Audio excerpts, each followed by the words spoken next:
ठीक है. So in the last class we have done something kind of called as mesosomes, chromatophores, fimbriae, pili, bacteria, plasmid. We have done number of things. मुझे बताइए आपके bacteria के अंदर antibiotic resistant jeans आपको कहाँ मिलते हैं देखने के लिए? Where do I get to see antibiotic resistant genes in the bacteria? Raise your hand to answer this. Where I will find antibiotic resistant genes? बताइए आलिया. Sir plasmids. और उनका काम क्या होता है? सर एंटीबायोटिक से बचाना. ठीक है, right, that's true. Antibiotic solution से वो अपने आपको बचा पाता है because of those particular genes. ठीक है. Tell me someone the role of the pili. Pili का रोल यहाँ पे क्या होता है? Raise your hand to answer this. What is the role of your pili? बताइए Luv. Sir form of conjugation bridge two or more bacteria. Right, true. That is when they can do the exchange of DNA. So ये बात आपके यहाँ पे सही है. ठीक है. Tell me what is the role of glycocalyx. Raise your hand to answer this. What can be the role of your glycocalyx आपके यहाँ पे? हैंड रेज करिए आंसर करने के लिए. Glycocalyx, glycocalyx. बताइए Saloni, what is the role of glycocalyx? Sir, prevention from desiccation or protection from drugs, protection from virus, or protection from phagocytes. Right, ये चार मेरे यहाँ पे रूल हो जाते हैं मेरे यहाँ पे ग्लाइकोकैलिक्स के. That is what glycosis will be doing for us. ठीक है. Now let's jump into the cell wall. Cell wall को हम यहाँ पे देखना चालू करते हैं. तो थोड़ा सा फ्लैशबैक में जाते हैं, थोड़ी सी इंफॉर्मेशन हम लेते हैं यहाँ पे सेल वॉल की आपके यहाँ पे क्या थी, एंड देन आगे हम बढ़ना यहाँ पे चालू करते हैं. So let me jump on to your cell wall and ये रहा आपका. तो पिछले क्लास में जो हमने यहाँ पे देखा था, the thing which we have seen the last class, और ऑल द फिम्ब्रिए और ऑल द प्लाज्मिड, ये सब हमने यहाँ पे देखा था कि फिम्ब्रिया आपके यहाँ पे अटैचमेंट करने में मदद कर रहा है. आपके यहाँ पे plasmid is my extra chromosomal DNA. इसका नंबर आपका ज्यादा हो सकता है, 2 3 4 5 10 15 20 इतना हो सकता है. They can replicate independently. They will have the antibiotic resistant genes आपके यहाँ पे मिल जाएंगे. ये हमने देखा था. फिम्ब्रिया का रोल होता है अटैच करना बैक्टीरिया को, और अटैच होना हो एक सरफेस से, तो वहां पे आपका फिम्ब्रिया आपके यहाँ पे हेल्प कर देगा. टेट्रासाइक्लिन जैसे एक एंटीबायोटिक जीन का मैं हमने यहाँ पे नाम देखा था, दैट्स एंटीबायोटिक रेजिस्टेंट जीन, उसका हमने यहाँ पे नाम देखा था. Ribosomes will have a role in my protein synthesis. Polysomes क्या होता है ये हमने बात की थी पिछले क्लास के अंदर. We have discuss how the protein is getting form. Then आपके क्रोमैटोफोर्स क्या होते हैं? क्रोमैटोफोर्स आपको कहाँ देखने के लिए मिल जाते हैं? So chromatophores are something I will find in the cyanobacteria which will have a role in my photosynthesis. Then cell wall बनी होती है दो चीजों से. Like it is made up of peptidoglycan. ये बात याद रखना हमेशा, ये कई बार सवाल आ जाता है. So cell wall in bacteria is made up of my peptidoglycan. उसमें आपको दो चीजें मिलती है, N-acetyl glucosamine and N-acetyl muramic acid. ये दो चीजें आपको मिलती है देखने के लिए आपके यहाँ पे पेप्टिडोग्लाइकन्स के अंदर, NAG and NAM. राइट.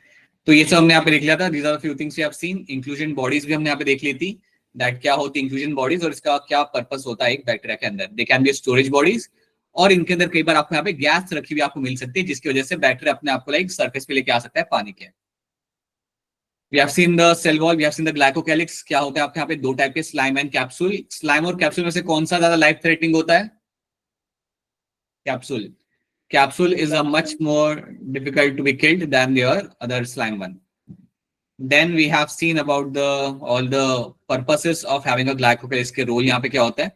याद रखना अगर ग्लाइकोकैलिक्स ना हो तब भी आपका बैक्टीरिया आराम से रह सकता है, बट उसके कुछ एडवांटेज होते हैं अगर उसके पास वहां पे ग्लाइकोकैलिक्स होगा तो. It will have some advantages if at all it has the glycocalyx वहां पे. ठीक है. Then we have seen the Gram staining. Gram staining करने के बाद अपना देख सकते हो आप यहाँ पे देख सकते हो अपने यहाँ पे Gram positive and Gram negative bacteria को. अब आपको यहाँ पे याद रखना है कि ग्राम नेगेटिव और पॉजिटिव बैक्टीरिया के अंदर फर्क क्या आता है. What is the major difference over there? So you can see the difference. पहले तो याद रखना सेल वॉल का काम क्या होता है. Cell wall will have a common role, चाहे वो कहीं पे भी हो, it will have a common role to provide shape and structural support. Single layer से बनी हुई होती है cell wall Gram positive bacteria के अंदर, और डबल लेयर से बनी हुई होती है आपके यहाँ पे ग्राम नेगेटिव के अंदर. चाहे अपना Gram negative will have double layer cell wall and gram positive will have single layered cell wall. तो ये एक मेजर डिफरेंस आप यहाँ पे देख सकते हो, single layer double layer. Cell wall is made of my peptidoglycans and murein. इससे बनी हुई होती है मेरे यहाँ पे पेप्टिडोग्लाइकन एंड म्यूरिन से बनी हुई होती है मेरे यहाँ पे cell wall. Now let's have a look at this. ये है मेरी ग्राम पॉजिटिव की सेल वॉल आपकी. आप यहाँ पे देख सकते हो that you have a single wall, यहाँ पे आपको सिंगल लेयर आपको मिलेगी यहाँ पे देखने के लिए। So you have a single layer of cell wall is seen over there. So you have a single layer of cell wall यहाँ पे आपको देखने के लिए मिल जाएगी। So you have a single layer of cell wall is seen over here. उसके नीचे जो आपको दिख रहा है दैट्स अ प्लाज्मा मेम्ब्रेन, तो उसको कन्वर्ट करना है, ये तो आपका प्लाज्मा मेम्ब्रेन है, this is my cell membrane. ठीक है, now you can see in this you have the NAM and NAG, N acetyl muramic acid और N-एसिटाइल ग्लूकोसामाइन आपके यहाँ पे लगा हुआ है। तो ये जो आपकी सेल आपके सामने बनी हुई है इसको हम कलेक्टिवली क्या कहते हैं? It is made up of my peptidoglycan. It is made up of your peptidoglycan. Peptidoglycan में आपको क्या मिल रहा है? N-एसिटाइल म्यूरामिक एसिड एंड N-एसिटाइल ग्लूकोसामाइन। ये दो चीजें आपको मिलती है आपके सेल वॉल के अंदर, राइट? तो ये होगी मेरे यहाँ पे ग्राम पॉजिटिव बैक्टीरिया की सेल वॉल। इसके अंदर आपको याद रखना है कि लिपिड कंटेंट आपका यहाँ पे कम रहेगा, so it will have a low lipid content. It will have low lipid content. ठीक है, सिंगल लेयर आपके यहाँ पे लिपिड कंटेंट आपके यहाँ पे कम है।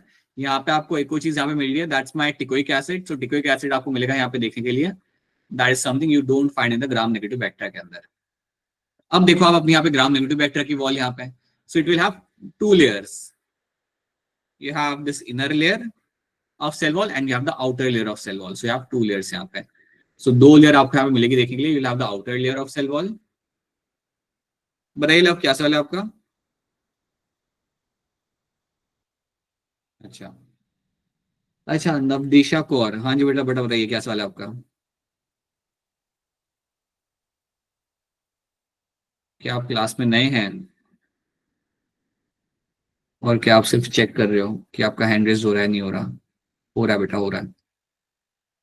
Okay, so then you have a outer layer of cell wall and then you also have a inner layer of cell wall. So cell wall की दो लेयर आपको मिलेगी यहाँ पे देखने के लिए, you have a inner layer and outer layer.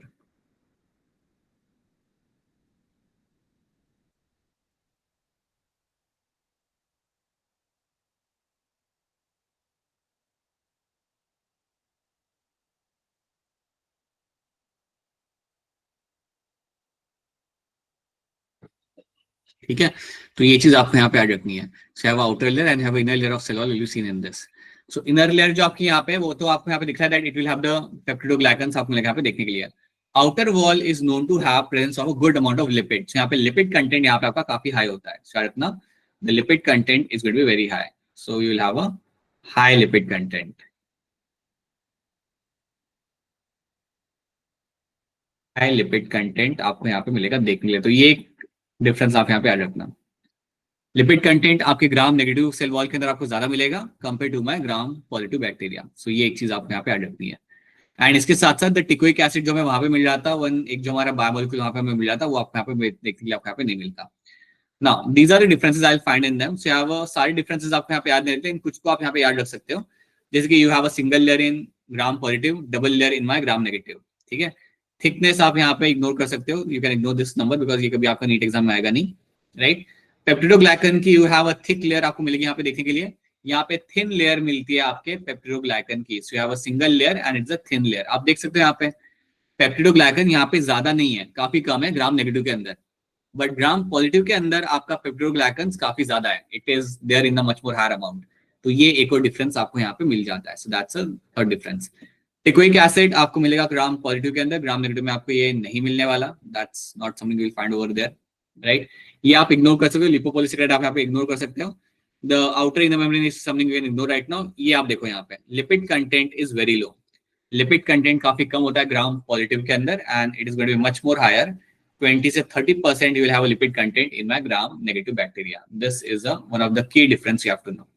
तो आपको इतना ही याद रखना है, बाकी even the substitute antibiotics is something you can ignore right now.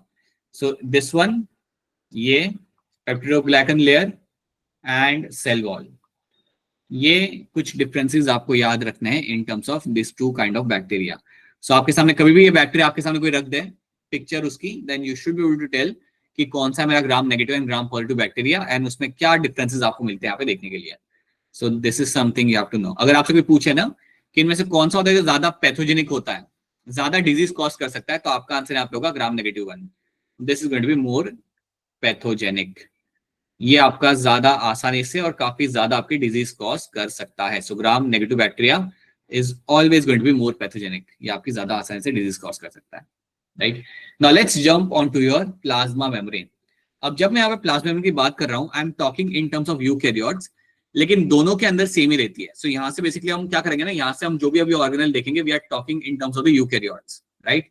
But plasma membrane चाहे मेरी हो, मेरे सेल्स की हो, या एक बैक्टीरिया के सेल की हो, ज्यादा डिफरेंस आपको यहाँ पे नहीं मिलता। You majority of the things are going to remain the same over there. तो चलिए देखते हैं यहाँ पे आपको क्या मिलेगा देखने के लिए। Now when we talk about the plasma membrane, जिसको हम even बोलते हैं यहाँ पे as a cell membrane, we can also call it as a, in a simple terms, we can call it as a cell membrane. अब cell membrane के बारे में आपने वैसे तो बच्चों ने पढ़ा है काफी कुछ। पहली चीज आपको याद रखनी है that cell membrane is always going to be your selectively permeable. Cell membrane आपकी हमेशा यहाँ पे आपकी होगी सिलेक्टिवली परमिएबल, सिलेक्टिवली परमिएबल। इसका मतलब यहाँ पे ये होता है कि आपकी सेल मेम्ब्रेन सिर्फ उसी इंपॉर्टेंट कंटेंट को बाईपास होने देगी जिसको अलाउ करना चाहिए जाने देने के लिए। तो अगर कोई बाहर कोई एक सब्सटेंस वहां पे खड़ा है या बाहर कोई प्रोटीन वहां पे खड़ा है, अगर ये काम का है तो ही सेल मेम्ब्रेन इसे अंदर जाने देगी। अगर ये काम का नहीं है देन सेल मेम्ब्रेन उसे अंदर जाने नहीं देगी। सो याद रखना, सेल मेम्ब्रेन हमेशा आपके यहाँ पे होती है सिलेक्टिवली परमिएबल। सेमी परमिएबल मत बोलना, the term is selectively permeable. ये कुछ सिलेक्टिव मटेरियल को आपके यहाँ पे अंदर जाने देती है, बाकी को सबको आपको ये रोक देगी। अब सवाल ये आता है कि आपकी सेल मेम्ब्रेन किससे बनी हुई है, what is your cell membrane is made up of. तो सेल मेम्ब्रेन आपकी दो चीजों से बनी हुई आपको मिल जाती है आपके यहाँ पे। One is going to be your phospholipid,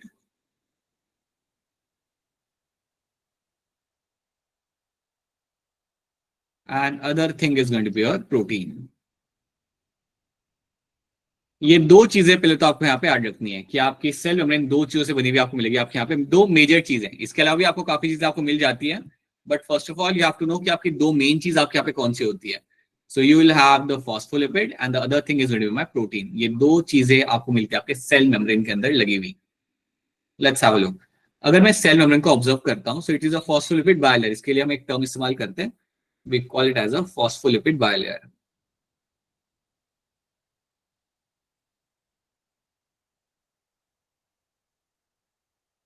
मतलब फॉस्फोलिपिड की आपको यहाँ पे दो लेयर देखने के लिए मिल जाती है। So let's see how this is going to look like. समझो मेरी यहाँ पे एक फॉस्फोलिपिड की लेयर है,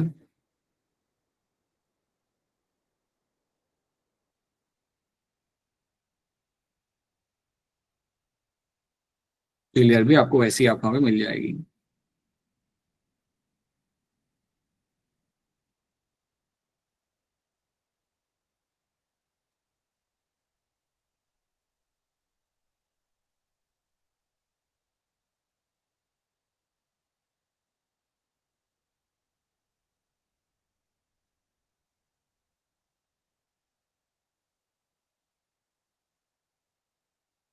ठीक है, सो दिस फॉस्फोलिपिड की बायलेयर आपको मिलती है यहाँ पे देखने के लिए। So like these are bi दो लेयर आपको मिली, that's why we call them as a bilayer आपके यहाँ पे। और फॉस्फोलिपिड को जब आप यहाँ पे ऑब्जर्व करते हो तो यहाँ पे एक्चुअली ये स्ट्रक्चर को हम थोड़ा डिटेल में देखते हैं कि यहाँ पे आपको क्या मिल रहा है। सो आपको यहाँ पे मिलेगा ये जो स्ट्रक्चर आपके सामने बना हुआ है। So you will have two things in this. ये हो गया आपका हेड वाला पार्ट, ये हो गया आपका यहाँ पे head part. Head part is known to have a phosphate group. Head part के अंदर आपको फॉस्फेट ग्रुप आपको मिल जाएगा। सो फॉस्फेट ग्रुप जो आपका होता है यहाँ पे वो आपको हेड वाले पार्ट में आपको यहाँ पे मिलेगा देखने के लिए। ठीक है, and then you have the tail वाला part. This is the tail part, this will have the lipid chain. यहाँ पे आपको मिलेगी आपके यहाँ पे लिपिड चेन। तो याद रखना, you have a head and the tail part. Head will have the phosphate group and the tail will have the lipid chain. आपको मिलेगी यहाँ पे देखने के लिए। दैट इज माय फॉस्फोलिपिड का एक स्ट्रक्चर आपको यहाँ पे ऐसा दिख जाता है। अब आपको यहाँ पे एक और बात याद रखनी है, आपका जो टेल वाला जो एरिया यहाँ पे होगा ये आपका होता है हाइड्रोफोबिक, ये पानी से दूर रहता है। सो टेल वाला जो एरिया आपका यहाँ पे है ये आपका पानी से दूर रहेगा। So it is going to be hydrophobic in nature. So tail वाला part is always going to be your hydrophobic,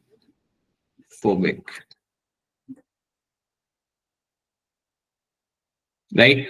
on the other hand head वाला part is going to be your hydrophilic. जो आपका head वाला जो part है ये water के साथ या एक्वेशियस सॉल्यूशन के साथ ही इंटरेक्ट कर सकता है। It can always interact with the aqueous solution और वाटर। सो याद रखना, the head part is always going to be your hydrophilic.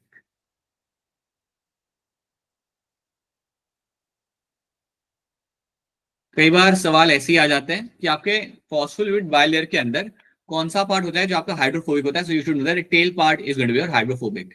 जो लिपिड चेन आपके यहाँ पे होती है वो आपकी हाइड्रोफोबिक होती है, वो वाटर के साथ इंटरेक्ट नहीं करती, और आपका जो हेड वाला जो आपके यहाँ पे पार्ट होगा that is going to be your hydrophilic. ये आपका वाटर या I would say aqueous solution के साथ यहाँ पे आपका इंटरेक्ट कर सकता है। तो ये दो चीजें पहले आपको यहाँ पे सबको याद रखनी है। These are the first two things you should be very much clear with कि यार इतना मुझे यहाँ पे देखने के लिए मुझे हमेशा यहाँ पे मिल जाएगा। That is the first thing you have to know. अब जब आपने ये चीज यहाँ पे देख ली कि I have a phospholipid, I have a head and a tail part over here, इनका यहाँ पे ये प्रॉपर्टी है, ये हमने यहाँ पे देख लिया। अब यहाँ पे आप ऑब्जर्व करो, हमेशा प्लाज्मा मेम्ब्रेन के अंदर यू विल फाइंड, ओके, हमेशा प्लाज्मा मेम्ब्रेन के अंदर यू शुड फाइंड आपका टेल वाला पार्ट सेंटर में रहता है। आपका जो टेल वाला पार्ट होगा वो आपका सेंटर में रहेगा ताकि उसे इंटरेक्ट ना करना पड़े किसी भी आउटर एनवायरमेंट के सॉल्यूशन के साथ। So it is in the centre. So tail वाला part is going to be, और lipid chain is going to be in the centre. आप देख सकते हो यहाँ पे it is always going to be in the centre. और जो आपका जो हेड पार्ट है ये आपका इंटरेक्ट कर रहा होता है आपके एक्वेशियस सॉल्यूशन के साथ। तो अगर ये मेरी प्लाज्मा मेम्ब्रेन है तो अंदर वाला साइड में यहाँ पे होगा cytoplasm, the inner side will be my cytoplasm, और जो outer side मेरा यहाँ पे होगा that will be the outer side of the outside of the cell, that's the outside environment। तो outside environment के साथ भी मेरे यहाँ पे interact कर रहा है मेरा यहाँ पे head वाला part, और यहाँ पे भी आपके cytoplasm के अंदर जो आपका solution होगा उसके साथ मेरा यहाँ पे head वाला part interact कर रहा होगा। So you should know that the head part will have an interaction with the aqueous solution, aqueous solution के साथ ये interact करेगा, लेकिन लिपिड चेन जो मेरी यहाँ पे होगी वो मेरी यहाँ पे सेंटर में ही रहेगी, वो किसी के साथ यहाँ पे इंटरेक्ट नहीं करेगी।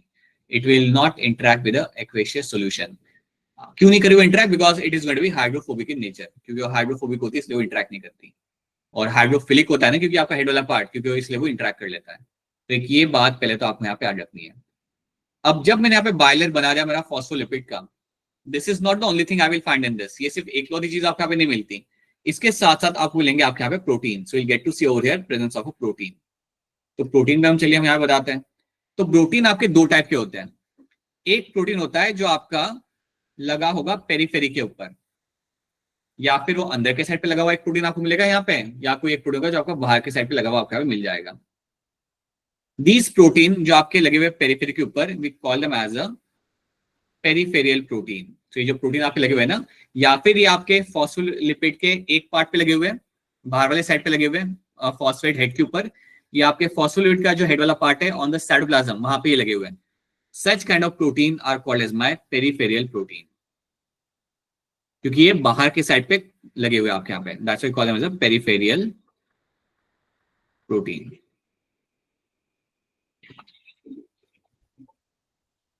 और इसके अलावा you also have some protein जो आपके पूरे मेम्ब्रेन को बाईपास कर रहे होंगे। कुछ प्रोटीन आपके लगे हुए आपको मिलेंगे आपके यहाँ पे जो आपके पूरे मेम्ब्रेन का बाईपास कर रहे होते हैं। So you'll have some protein over here, and that protein is going to be bypassing the complete membrane यहाँ पे, and that protein जो आपका पूरे मेम्ब्रेन को यहाँ पे बाईपास कर रहा होगा, that protein is called as my transmembrane protein। जो पूरे मेम्ब्रेन को बाईपास कर रहा है ना यहाँ पे आपका प्रोटीन, जो बाहर भी है और अंदर भी है और वो पूरा बीच में से पास हो रहा है, इसको हम बोलते हैं यहाँ पे transmembrane protein. This is called as your transmembrane protein. इसकी पिक्चर आपको आगे बेटर तरीके से आपको दिखाई जाएगी, यहाँ पे आपको समझ नहीं आएगा तो आप आगे देखो। Let's have a look over here. यहाँ पे आप देख सकते हो, you can C very clearly over here the two different kind of protein. यहाँ पे जो ब्लू कलर के मेरे यहाँ पे प्रोटीन लगे हुए हैं, these are the example of my peripheral protein. These are my peripheral protein. और ग्रीन वाला जो आपके सामने यहाँ पे लगा हुआ है, that's example of my transmembrane protein. This is called as your transmembrane protein. तो ये चीज याद रखना, what is my transmembrane and what is my peripheral protein आपके यहाँ पे क्या होता है। आपको एक और चीज यहाँ पे याद रखनी है कि आपका जो ट्रांसमेम्ब्रेन प्रोटीन आपके यहाँ पे होगा, इसको हम इवन बोलते हैं यहाँ पे इंट्रिंसिक प्रोटीन। और जो आपका प्रोटीन बाहर की साइड पे लगा हुआ है या अंदर के साइड पे लगा हुआ है पूरे तरीके से, उसको हम बोलते हैं यहाँ पे एज एक्सट्रिंसिक प्रोटीन। ये आप याद रख सकते हो, इट्स अ सिंपल थिंग कि एक्सट्रिंसिक आपका क्या होता है, जो बाहर की साइड पे लगा होगा या इनर की साइड पे लगा होगा towards the cytoplasm, that's extrinsic protein. और जो पूरा मेम्ब्रेन से बाईपास यहाँ पे हो रहा है, that is called as my transmembrane protein, उसे हम यहाँ पे बोल देंगे, which is also called as my intrinsic protein. तो याद रखना, आपसे पूछा जाएगा कि प्रोटीन आपके कौन से 2 टाइप के आपको मिलते हैं यहाँ पे देखने के लिए, then you should tell them peripheral and transmembrane protein मुझे मिलेंगे यहाँ पे देखने के लिए। These are kind of protein I can find on the cell membrane. तो पहले तो आपको इतनी बात इसके अंदर आपको याद रखनी है, बट अगर आप देखोगे मेम्ब्रेन को तो सिर्फ इतना नहीं होता, और भी काफी कुछ आपको यहाँ पे मिलेगा देखने के लिए। That is not the only thing I will find in this. So यहाँ पे भी आप देख सकते हो, कैन सी और प्रोटीन चैनल्स, मतलब ये जो ट्रांस मेम्ब्रेन प्रोटीन है, इनको हम इवन कहते हैं इंटीग्रल प्रोटीन भी आप इसे बोल सकते हो। ठीक है, ये सारे जो प्रोटीन आपके यहाँ पे लगे हुए हैं, they will have some role. इनके रोल क्या होते हैं वो बाद में सीखोगे, बट अभी याद रखना they will be there and they will have some kind of role over there. ठीक है, अब इसके अलावा आपको यहाँ पे क्या मिलेगा देखने के लिए। सो प्रोटीन तो हमने यहाँ पे देख लिया, प्रोटीन तो आपको 2 टाइप के आपको मिल जाए। What else I'll find in them? I will find presence of carbohydrate and your steroid. Protein हमने यहाँ पे देख लिया, उसके साथ साथ आपको यहाँ पे याद रखना है इंटीग्रेट प्रोटीन वही होता है बेटा जो आपका ये ना ट्रांसमेम्ब्रेन प्रोटीन, उसको हम बोलते हैं यहाँ पे, एक और नाम उसका वहां पे होता है integrate protein. So intrinsic protein, transmembrane protein and integrate protein तीनों सेम है। ठीक है, तो याद रखना integrate protein is the same protein which you will find as a transmembrane protein, right, क्योंकि पूरे मेम्ब्रेन को वहां पे बाईपास कर रहा है।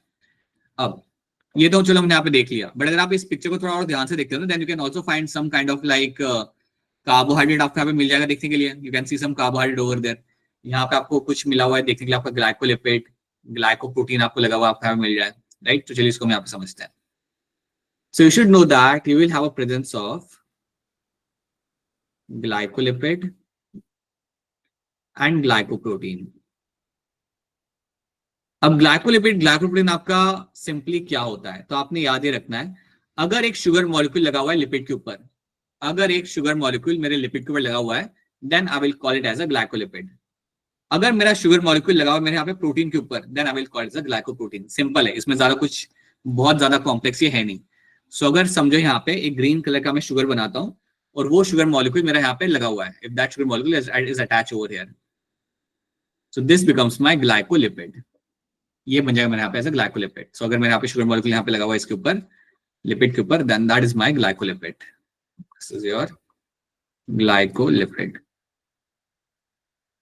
उसी तरीके से अगर आपका प्रोटीन के ऊपर अगर शुगर लगा हुआ है, यहाँ पे एक प्रोटीन लगा हुआ था और उस प्रोटीन को अगर मेरा शुगर यहाँ पे मॉलिक्यूल लगा होता है, शुगर या एक कार्बन, एक 6 कार्बन या 5 कार्बन जो भी आपका शुगर यहाँ पे लगा हुआ है, then that will be called as my glycoprotein. आप यहाँ पे देख सकते हो, have a look at this, you can see you have the carbohydrate chain आपको यहाँ पे दिख रही है। ठीक है, आप देखो यहाँ पे अगर मेरा कार्बोहाइड्रेट का चेन लगा हुआ है मेरे यहाँ पे प्रोटीन के ऊपर, then I will call it as a glycoprotein.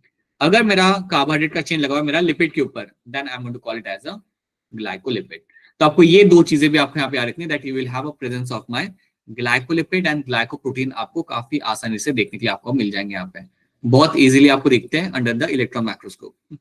आपके नॉर्मल माइक्रोस्कोप में दिखेगा ये सब बढ़िया, you will find them very easily seen under the electron microscope. So this is what you have to know in this. So basically मैं कह सकता हूँ ग्लाइको टर्म यहाँ पे आ रहा है, so I can clearly see that कि यहाँ पे आपका कार्बोहाइड्रेट इन्वॉल्व हो रहा है, कार्बोहाइड्रेट भी आपको यहाँ पे लगा हुआ आपको यहाँ पे मिल पा रहा है। आपको याद क्या रखना है, one of the very important thing you have to know in this, कि ग्लाइकोलिपिड एंड ग्लाइकोप्रोटीन तो आपको यहाँ पे मिलेगा देखने के लिए, बट इसका काम क्या होगा। This will have a role of, it will have a role of cell to cell interaction, cell to cell interaction and cell recognition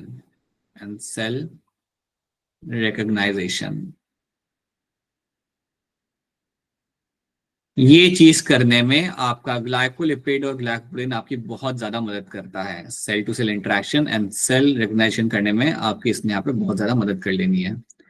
अब सवाल यहाँ पे ये आता है कि ये कैसे कर रहा है, like what is happening in this, ये क्या होता है सेल टू सेल इंटरेक्शन। आप जरा सोचो, जब आपके बॉडी में इम्यून सेल्स होते हैं, आपने कभी ना कभी पढ़ा होगा, सुना होगा that in your body have immune cells, या सिंपल लैंग्वेज में कहूंगा यू हैव WBCs। आपके बॉडी में you have different kind of WBCs आपके बॉडी में आपको मिल जाता है। सो WBC को कैसे पता चलता है, समझिए मेरा एक WBC है, it is your, let's say it is your, चलो सिंपल ही रखता हूँ, इट इज योर WBC। या अगर आपने एक नाम सुना होगा, क्योंकि आपने अगर ह्यूमन बॉडी फ्लूइड वाला चैप्टर पढ़ लिया होगा आप लोगों ने, then you will have a term like your macrophage. तो मैक्रोफेज को कैसे पता चलता है कि Yes, sir. हाँ जी, उसे किसे खाना है और किसे नहीं खाना, उसे कैसे पता चलता है कि यार ये तो घर का ही सेल है और ये बाहर का सेल है। How does the macrophage knows that कि अरे ये तो कोई बाहर से आया हुआ लड़का है, बाहर से आया हुआ बैक्टीरिया है, और ये जो सेल है ये हमारा खुद का सेल है, इसको हमें कुछ नहीं करना, because they interact with the cell, they interact with the cell. तो जब मेरा मैक्रोफेज किसी के सामने आएगा, समझिए मेरे जो बॉडी का एक सेल है उसके सामने ये आ गया घूमते घूमते हुए, तो इसको कुछ करेगा नहीं। क्यों नहीं करेगा? समझिए आरबीसी के सामने आ गया, समझो ये घूमता हुआ आपका आरबीसी के पास में आ गया, समझो दिस इज माय आरबीसी, जिसके पास ये चलता हुआ चला गया, तो ये आरबीसी को खा नहीं जाएगा। क्यों नहीं खाएगा? बिकॉज आरबीसी के ग्लाइकोलिपिड और ग्लाइकोप्रोटीन के साथ वो इंटरेक्ट करेगा, एक कम्युनिकेशन वहां पे किया जाएगा। There will be something called as my cell recognization. आपका मैक्रोफेज पता कर लेता है कि यार ये तो हमारा खुद का cell, it's a self cell and that is why it won't attack its own cell, और वो फिर वहां से आगे निकल जाएगा। सो ये बात आप समझो, इसमें आपकी दो चीजें हो रही है, सेल टू सेल इंटरेक्शन आपके यहाँ पे हो रहा है, दो सेल एक दूसरे के साथ यहाँ पे इंटरेक्ट कर रहे हैं, और उसके बाद सेल रिकॉग्निशन भी आपके यहाँ पे हो पा रहा है। ये आपका बहुत ज्यादा इंपॉर्टेंट होता है आपके सेल के अंदर। इसके वजह से ही तो आपकी बॉडी रिस्पॉन्स कर पाती है, इसकी वजह से ही तो आपकी बॉडी या इम्यून सिस्टम आपका रिस्पॉन्स कर पाता है।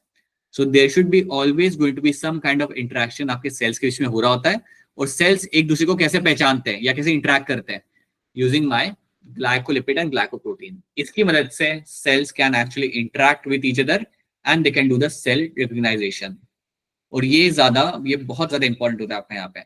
कई बार पता है क्या होता है, एक सेल दूसरे सेल को देख के कुछ प्रोटीन बनाना चालू करेगा, and those protein will be very helpful to give you the immune response. For example, आपके बॉडी में 4-5 बैक्टीरिया आ गए और वो किसी सेल के अंदर जाके बैठ गए, तो उस सेल को देख के या उस सेल के साथ इंटरेक्ट करके आपका इम्यून सिस्टम बहुत अलग अलग टाइप के प्रोटीन बनाता है, और वो प्रोटीन बेसिकली क्या करते हैं, जाके दूसरे सेल को जाके बोलते हैं कि आप अपना नंबर वहां पे बढ़ा लो क्योंकि कोई आपकी बॉडी में आ चुका है। So this is called as my cell to cell interaction या सेल रिकॉग्नाइजेशन। तो यहाँ पे एक सिंपल एग्जांपल आप यहाँ पे याद रख सकते हो कि कैसे आपके खुद के इम्यून सेल्स, खुद के WBC कैसे फर्क कर पाते हैं कि कौन सा मेरा सेल्फ सेल है और कौन सा मेरा यहाँ पे नॉन सेल्फ सेल है। और वो सब करने के लिए आपकी प्लाज्मा मेम्ब्रेन आपकी यहाँ पे आपको मदद करती है। Being very precise, your glycolipid and glycoprotein will have a important role to be played in this. अब ये बताओ, क्या ये वाली बात आप सबको यहाँ पे समझ आ रही है? Yes, sir. Yes, sir. It should be very clear to you. Please drop your question in the chat, Aftab. So that is something should be very clear to you that is how my glycolipid and glycoprotein is going to work in this. इस तरीके से इसने यहाँ पे अपना काम करना है और अपना इंटरेक्शन करने में आपके यहाँ पे मदद करेगा with your cell and other organisms के साथ, अदर सेलुलर स्ट्रक्चर के साथ यहाँ पे इंटरेक्ट करने में वो यहाँ पे आपकी मदद कर लेगा। सेल तो सेल समझ नहीं आया। सेल टू सेल मतलब यहाँ पे जो हो रहा है ना, देखो यहाँ पे क्या आपका आरबीसी है, मैक्रोफेज है, दोनों साथ में है, तो यहाँ पे क्या होगा, इंटरेक्शन होगा इन दोनों के बीच में। इंटरेक्शन जब इनका यहाँ पे होगा तो उससे आप एक सिग्नल जनरेट करोगे, ठीक है। तो वो जो इंटरेक्शन यहाँ पे आपका हो रहा है ना बेटा, उसको हम कहते हैं सेल टू सेल इंटरेक्शन। तो जब दो सेल साथ में आते हैं, there is some kind of interaction happening between them, और उस इंटरेक्शन को करने के लिए आपको क्या चाहिए होता है, ग्लाइकोलिपिड एंड ग्लाइकोप्रोटीन आपको यहाँ पे चाहिए होगा। तो उसको हम बोलते हैं यहाँ पे as a cell to cell interaction, ठीक है। और रिकग्निशन तो आपको समझ आ गया यहाँ पे, दैट यू रिकग्नाइज कि ये सेल्फ है नॉन सेल्फ है। Everything happens with the help of my glycolipid and glycoprotein. इसके बाद दूसरी चीज जो आपको यहाँ मिलेगी, देख लीजिए, that's my cholesterol. So glycolipid glycoprotein तो आपको मिलेगा आपको यहाँ पे, then you will also have a cholesterol is also seen inside my plasma membrane. के अंदर आपको कोलेस्ट्रॉल भी देखने के लिए आपको यहाँ पे मिल जाता है। You can C over here, अगर आप यहाँ पिक्चर देखते हो, सो यहाँ पे आपको मिलेगा आपको कोलेस्ट्रॉल के मॉलिक्यूल्स आपको यहाँ पे थोड़े बहुत आपको मिल जाएंगे, ये पिंक कलर के जो है, you can find some cholesterol in the cell membrane. सवाल आता है कि ये लोग यहाँ पे क्या कर रहे होते हैं? So they provide stiffness to the membrane, they provide stiffness to the membrane. Membrane को स्टिफनेस देने का काम होता है आपका यहाँ पे कोलेस्ट्रॉल का। सो कोलेस्ट्रॉल इस चीज का ध्यान रखता है कि आपके मेम्ब्रेन को यहाँ पे थोड़ी बहुत स्टिफनेस मिल सके। स्टिफनेस का मतलब आप यहाँ पे समझो थोड़ा सा, देखो आपकी सेल मेम्ब्रेन ना काफी, it's a fluid like structure. आपकी cell membrane it's like a fluid like, it's a semi fluid structure, वो हमेशा आपकी मूव करती रहती है। तो फॉर एग्जांपल मैं आपको यहाँ पे एग्जांपल लेके समझाता हूँ। सी, assume that you have a look at this picture। यहाँ पे आप ये सेल मेम्ब्रेन को ऑब्जर्व कर रहे हो, आप इस सेल मेम्ब्रेन को ऑब्जर्व कर रहे हो, आप इसे ऑब्जर्व कर रहे हो ऊपर से, समझो इस पॉइंट से आप ऑब्जर्व कर रहे हो, ठीक है। This is a point of observation. So यहाँ से आप अपनी आंखों से यूजिंग द माइक्रोस्कोप या ऑब्जर्विंग द सेल, तो आपको क्या दिखेगा, आपको यहाँ पे ये कुछ इतना एरिया आपको यहाँ पे दिख रहा होगा, राइट। आप थोड़ी देर के बाद अगर देखोगे ना तो ये एरिया वहां पे होगा नहीं। ये जो मेमोरी होती है ये हमेशा आपकी लैटरली मूव करती रहती है, मतलब ये आपकी हमेशा एक फ्लूइड लाइक स्ट्रक्चर आपका ये होता है यहाँ पे आपकी मेम्ब्रेन का, और वो हमेशा आपका मूव करता रहेगा, वो हमेशा आपका लैटरली आपका यहाँ पे मूव करता रहता है। So it is always moving laterally. So अगर आप ऑब्जर्व कर रहे हो ना थोड़ी देर के बाद आपको कुछ और दिखेगा यहाँ पे, शायद आपको कुछ ऐसी फॉस्फोलिपिड आपको यहाँ पे दिखे जिसके ऊपर आपको यहाँ पे कोई ग्लाइकोप्रोटीन लगा हुआ आपको यहाँ पे मिल जाएगा after some time. So your membrane is keep on moving. Your membrane is a semi-fluid structure और ये हमेशा आपका मूव करता रहता है। And you need to have this fluidity in the membrane. आपको ये fluidity membrane में चाहिए होती है क्योंकि एक इसकी प्रॉपर्टी जिसकी वजह से ये अपने आप को एक्सपांड कर सकती है। So याद रखना your fluid, your membrane will is going to be having a semi-fluid nature और ये हमेशा आपकी मूव करती रहेगी laterally. Laterally हमेशा आपकी मूव करती रहेगी। तो अगर आप ऊपर से ऑब्जर्व कर रहे हो और आप देख रहे हो इस प्रोटीन को, आप 5 मिनट के बाद आके देखोगे तो वहां पे प्रोटीन आपको दिखेगा नहीं क्योंकि आगे चला गया होगा, क्योंकि पूरी मेम्ब्रेन आपकी मूव करती रहती है। And that is why you will find the fluidity of the membrane is a very important property of the membrane. ये आपको देखने के लिए मिलती है इसके अंदर। तो जो फ्लूइडिटी आपकी जो होती है ना मेम्ब्रेन की, उसको आपको कंट्रोल करना होता है, ज्यादा भी नहीं होनी चाहिए और कम भी नहीं होनी चाहिए। तो उसको कंट्रोल करने के लिए I can have the cholesterol, I can have the cholesterol. Cholesterol की मदद से आप मेम्ब्रेन की फ्लूइडिटी को आप कंट्रोल कर सकते हो। अगर आपके पास कोलेस्ट्रॉल काफी ज्यादा है, if you have more amount of cholesterol आपके पास यहाँ पे, then that cholesterol is the one which will control my fluidity of the membrane. So if you have a more amount of cholesterol आपके यहाँ पे, then it will provide the stiffness और ये आपके membrane की fluidity को यहाँ पे अपना वो control करेगा, उससे ज्यादा fluidity होने नहीं देगा वहां पे, और it will be slightly less fluid। वो चेंज होता है as per the requirement, वो आपका चेंज किया जाएगा। ठीक है, तो एक ये चीज आप यहाँ पे रखना, that stiffness to the membrane is being provided by my cholesterol molecule. They will make sure that membrane के अंदर आपको stiffness आपको यहाँ पे देखने के लिए आपको यहाँ पे मिल जाएगी। Now, so biochemical investigation clearly revealed that cell membrane possess your lipid, protein and carbohydrate.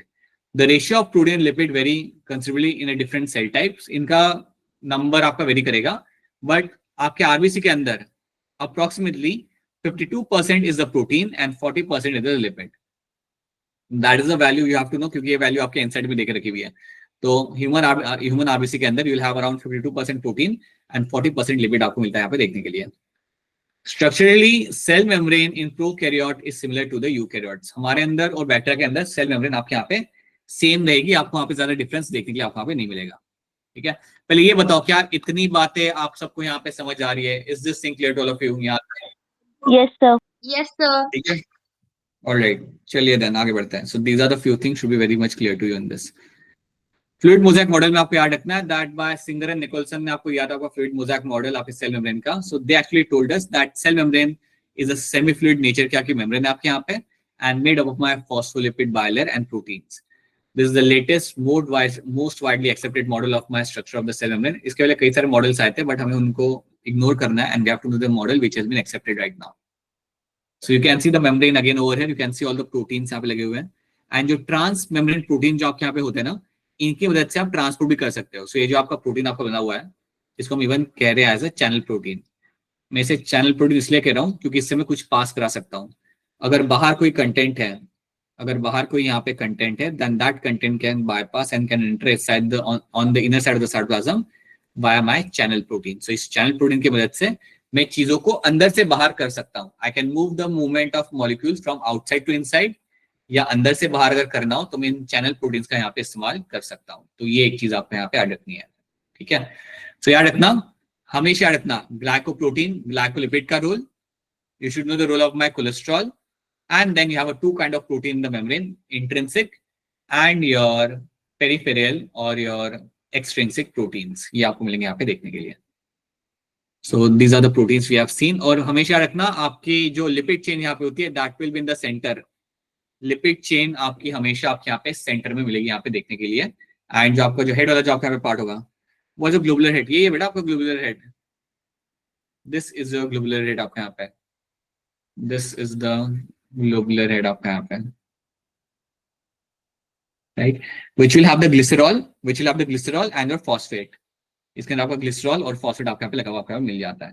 ठीक है, तो it looks something like this. अगर आप इसमें केमिकल स्ट्रक्चर अगर आपको मैं बाद में दिखाऊंगा इसका, और you will see the structure in the biochemistry. जब आप पढ़ोगे तो आपको शायद ये स्ट्रक्चर मिलेगा, देखेंगे दैट व्हाट विल हैपन ना, you have a glycerol molecule you have a glycerol, और ग्लिसरॉल के साथ लगी होती है आपके यहाँ पे 2 chain, that's a lipid chain. Fatty acid की यहाँ पे आपकी चेन होती है, so that's a fatty acid, that's a lipid chain. अभी के लिए याद रखो लिपिड चेन है तो आप कंफ्यूज हो जाओगे, that's a lipid chain, right. और इस ग्लिसरॉल के ऊपर आपका लगा होता है आपका यहाँ पे, this glycerol will have the phosphate group, this glycerol will have the big phosphate group. ये होता है आपका globular head, this is what actually globular head is going to have. So ये होता है आपका globular head, this is your globular head. जो आपका हमेशा रहेगा, that is always going to be your hydrophilic in nature. ये वाटर या किसी भी एक्वेशियस सॉल्यूशन के साथ यहाँ पे इंटरेक्ट कर सकता है। लिपिड चेन जो आपके यहाँ पे होती है, that is going to be hydrophobic in nature, ये वाटर या किसी एक्वेशियस सॉल्यूशन के साथ यहाँ पे इंटरेक्ट नहीं करेगी। तो ये एक चीज आपको यहाँ पे याद रखनी है, that is one thing you have to know in this. Rules of plasma membrane, as I told you, selectively permeable आपको मिलेगी यहाँ पे, साइट फॉर बायोकेमिकल रिएक्शन, कई सारे एंजाइम्स आपको मिलते हैं आपके मेम्ब्रेन के अंदर लगे हुए। सो याद रखना आपके सेल मेम्ब्रेन के अंदर you have multiple enzymes, so it is also site for a biochemical reaction, because इस मेम्ब्रेन के अंदर you can find number of enzymes can be seen, so you can have a presence of enzymes. अब क्योंकि आपको वहां पे कई सारे एंजाइम्स आपको मिलेंगे वहां पे देखने के लिए, then I can clearly see that because of the presence of enzymes they can carry out my chemical reaction, वहां पे अपना वो केमिकल रिएक्शन अपना वो लोग वहां पे कर सकते हैं। सो ये चीज आपको यहाँ पे ऐड रखनी है। ट्रांसपोर्टेशन के लिए बिल्कुल आपके मेम्ब्रेन के अंदर लगे हुए थे आपके यहाँ पे ट्रांस मेम्ब्रेन प्रोटीन या इंटीग्रल प्रोटीन, इनकी मदद से आप अपने मॉलिक्यूल्स को ट्रांसपोर्ट कर सकते हो। कोई भी चीज को अगर आपको बाहर से अंदर लेना हो या अंदर से बाहर फेंकना हो, उसके लिए आप इन इंटीग्रल प्रोटीन या ट्रांस मेम्ब्रेन प्रोटीन का आप यहाँ पे इस्तेमाल कर सकते हो, right. Response to external signals, तो बताना चाहूंगा कई बार क्या होता है ना, आपके रिसेप्टर्स होते हैं, आप ये पढ़ोगे फ्यूचर में भी, दैट आपके प्लाज्मा मेम्ब्रेन के ऊपर you have on the plasma membrane you have some receptors, plasma membrane you will have some receptors। ये रिसेप्टर्स का काम होता है एक्सटर्नल सिग्नल के साथ इंटरेक्ट करना, इन रिसेप्टर्स का काम होता है आपके यहाँ पे सिग्नल के साथ इंटरेक्ट करना। फॉर एग्जांपल मैं आपको सिंपल बताता हूं यहाँ पे, अगर ये मेरी प्लाज्मा मेम्ब्रेन है, समझिए मेरी प्लाज्मा मेम्ब्रेन है, this is my plasma membrane, तो इसके ऊपर आपको कई सारे ऐसे प्रोटीन से बने हुए रिसेप्टर आपको मिल जाते हैं, you will have some receptor on the surface. अगर आपने एक चैप्टर पढ़ा है न्यूरल कंट्रोल एंड कोऑर्डिनेशन, अगर आपके स्कूल में करा दिया गया then that's a good thing, अगर नहीं कराया तो शायद आपने नहीं किया होगा। So there is this chapter called as neural control and coordination. इस चैप्टर के अंदर आप रिसेप्टर के बारे में आप बात करते हो, स्पेशली जब आप पढ़ रहे होते हो अपना ट्रांसमिशन ऑफ नर्व इंपल्स। जब आप ट्रांसमिशन ऑफ नर्व इंपल्स पढ़ोगे ना, तो आपका जो पोस्ट साइनेप्टिक लॉब होगा या पोस्ट साइनेप्टिक नॉब जो आपका वहां पे होगा, उसके ऊपर आपको ये रिसेप्टर्स मिलेंगे। So the plasma membrane is known to have some receptors, और ये रिसेप्टर्स का काम होता है इंटरैक्ट करना एक्सटर्नल सिग्नल्स के साथ। बाहर से जो आपके यहाँ पे सिग्नल आ रहा है उसके साथ आपके रिसेप्टर्स आपके यहाँ पे इंटरैक्ट करेंगे। सो बेसिकली अगर बाहर से समझो कोई सिग्नल आ रहा है which can be a hormone, which can be a neurotransmitter, तो मेरे रिसेप्टर उसके साथ वहां पे इंटरैक्ट करके सिग्नल को अंदर भेजेंगे। They can send the signal towards the inside of the cell. So याद रखना, you can have the receptors on the plasma membrane. So plasma membrane is known to have receptors, and these receptors are known to respond to the external signals. ये बात आपको याद रखनी है। For example, अगर आपको बताना है सेल को that it should make some kind of hormone, तो उसको बताने के लिए आपके एक्सटर्नल सिग्नल को इंटरैक्ट करना पड़ेगा किसी और चीज के साथ, किसी और प्रोटीन के साथ, और वो सिग्नल आपका इंटरैक्ट कैसे किया जाएगा with the help of the receptor over there. और रिसेप्टर कहाँ पे होते हैं? They are there on the plasma membrane. इसको आप तब ज्यादा अच्छे से और देख पाओगे जब हम करेंगे या जब आप पढ़ोगे अपने एंड पे transmission of nerve impulse in the neural control and coordination. वहां पे आपको इन रिसेप्टर्स की बात की जाती है which are there on the plasma membrane. ठीक है, transportation, external signal, biochemical reaction, and they are my selectively permeable, ताकि जो काम की चीजें वो अंदर आएगी, जो चीजें काम की नहीं उसे आप अंदर आने यहाँ पे नहीं देते। This is what they will be known for, right. तो पहले तो इतना बताओ, क्या इतनी चीजें आपके यहाँ पे क्लियर है? Are this things clear to all of you? Yes, sir. Yes. Yes, sir. Very crystal clear to all of you. इसके बाद we have different type of my transport. यहाँ पे हम बात कर रहे हैं अलग अलग टाइप के ट्रांसपोर्ट के बारे में. So let me just draw picture to make you understand this thing. See, यहाँ पे हम देखते हैं, अज्यूम करते हैं you have a plasma membrane. Assume करते हैं we have a plasma membrane over here. Plasma membrane will have some protein on this attach. कुछ मेरे प्रोटीन यहाँ पे लगे हुए मुझे यहाँ पे मिलेंगे. यहाँ पे assume that this is a transmembrane protein मेरा यहाँ पे, राइट. अब कई बार क्या होता है कि आपके अज्यूम दैट ये आउटसाइड है सेल का, this is the outside environment, outside of cell, and this is the cytoplasm. ये है मेरा यहाँ पे साइटोप्लाज्म.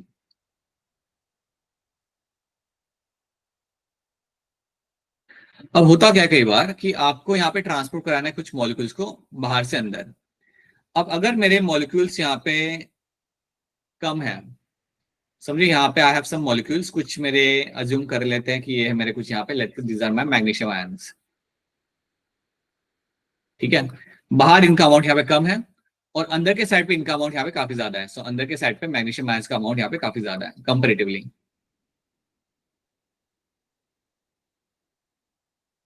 ठीक है, अगर आपको बाहर से अंदर किसी चीज को ट्रांसपोर्ट कराना है, बाहर है यहाँ पे आपका लो कॉन्सेंट्रेशन, ध्यान से सुनना.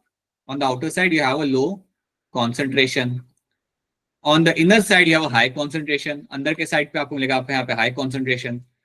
सो बाहर है लो कॉन्सेंट्रेशन, अंदर आपके यहाँ पे हाई कॉन्सेंट्रेशन. आपको करना क्या है यहाँ पे, आपको लो कॉन्सेंट्रेशन से मॉलिक्यूल्स को मूव करा के अंदर भेजना है. अगर आप ये करना चाहते हो, ये करने के लिए आपको खर्चा करना पड़ेगा. ये करने के लिए आपको यहाँ पे एटीपी का खर्चा आपको यहाँ पे करना पड़ेगा. So when you have to move the molecules or ions from lower to higher concentration, then what you have to do, you actually have to invest ATP in this. तो अब ये मान लो कि आपके यहाँ पे मैग्नीशियम आयंस है, इनको आप लो कॉन्सेंट्रेशन से हाई कॉन्सेंट्रेशन वाले एरिया के अंदर आप लेके जा रहे हो, मतलब आप बाहर से आप अंदर लेके आ रहे हो.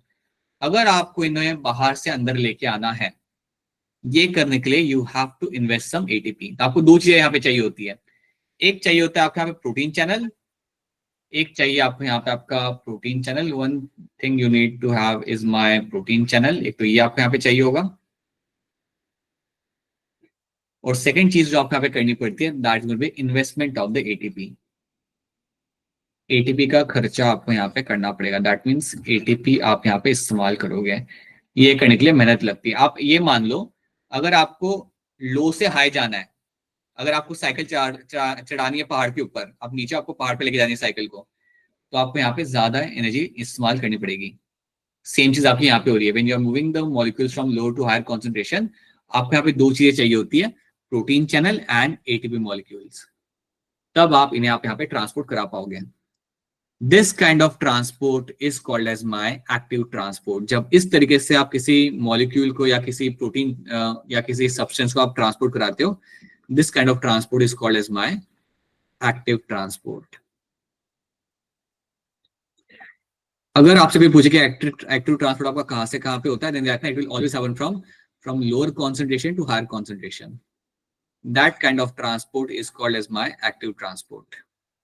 ये आपका लो कॉन्सेंट्रेशन से हाई कॉन्सेंट्रेशन की तरफ आपको ये जा रहा है, इसको हम बोलेंगे यहाँ पे as active transport.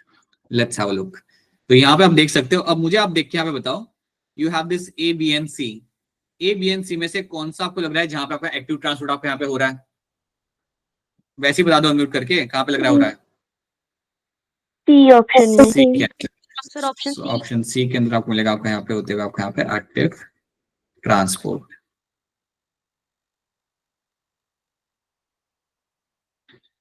Right. So you can clearly see हो रहा है you have a low concentration of molecules. इनको आप लो से हाई की तरफ लेके जा रहे हो, लेकिन ये करने के दौरान आपको यहाँ पे एटीपी का इन्वेस्टमेंट करना होता है. याद रखना, एक्टिव ट्रांसपोर्ट में आपका हमेशा एटीपी का इन्वेस्टमेंट यहाँ पे होगा. ATP is used. एटीपी का इस्तेमाल यहाँ पे किया जाएगा. And you need to have protein channel. ये आपको यहाँ पे प्रोटीन चैनल भी आपको यहाँ पे चाहिए होता है.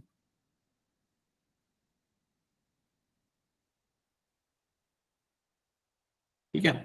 देन सेकंड पिक्चर आपको यहाँ पे क्या कह रही है, या जो हम यहाँ पे देख सकते हैं आके, समटाइम व्हाट विल हैपन ना, कि आपको मॉलिक्यूल्स को मूव करना है from higher to lower concentration. So यहाँ पे कुछ आपके आयंस हैं, और इनको जो मूव करना है from higher to lower concentration. और कभी कभी हायर टू लोअर मूव करने के लिए आपको प्रोटीन चैनल की जरूरत पड़ जाती है, so you need to have a protein channel, but ये करने के लिए आपको यहाँ पे एनर्जी का इन्वेस्टमेंट नहीं करना पड़ेगा। सो आपके पास यहाँ पे प्रोटीन चैनल है, you have the protein channel over here, और आप यहाँ पे मूवमेंट जो कराओगे, the movement will happen from higher to lower concentration. अब ये मूवमेंट कराने के लिए आपको यहाँ पे एटीपी का इन्वेस्टमेंट आपको यहाँ पे नहीं करना पड़ेगा। क्यों नहीं करना पड़ेगा? बिकॉज मूवमेंट आपका कहां से हो रहा है? Higher to lower concentration.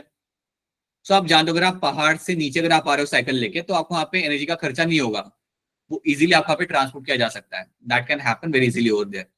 तो यहाँ पे आपका क्या होगा कि कुछ मॉलिक्यूल जब आप हायर से लोअर की तरफ लेके जाओगे आपके यहाँ पे using my protein channel, this will be called as my facilitated diffusion. ये आपका आसानी से हो जाएगा। ये करने के लिए आपको यहाँ पे एटीपी का इन्वेस्टमेंट नहीं करना पड़ेगा, but you need protein channel. तो अगर मैं आपको बताऊं कि एक ट्रांसपोर्ट करना है हायर टू लोअर कॉन्सेंट्रेशन, और ये करने के लिए आपको प्रोटीन चैनल चाहिए, बट एटीपी का इन्वेस्टमेंट आपके यहाँ पे नहीं होगा, such kind of transport is called as my facilitated diffusion. Such transport is called as your facilitated diffusion. Facilitated diffusion का मतलब यहाँ पे होता है कि आपने यहाँ पे हेल्प ले ली। आपने हेल्प यहाँ पे किसकी ले ली? You have taken the help of the protein channels. आपने प्रोटीन चैनल की यहाँ पे अपनी हेल्प ली, और उसका इस्तेमाल करके मैंने अपने मॉलिक्यूल्स को from the higher concentration to the lower concentration अपने यहाँ पे ट्रांसपोर्ट कराया।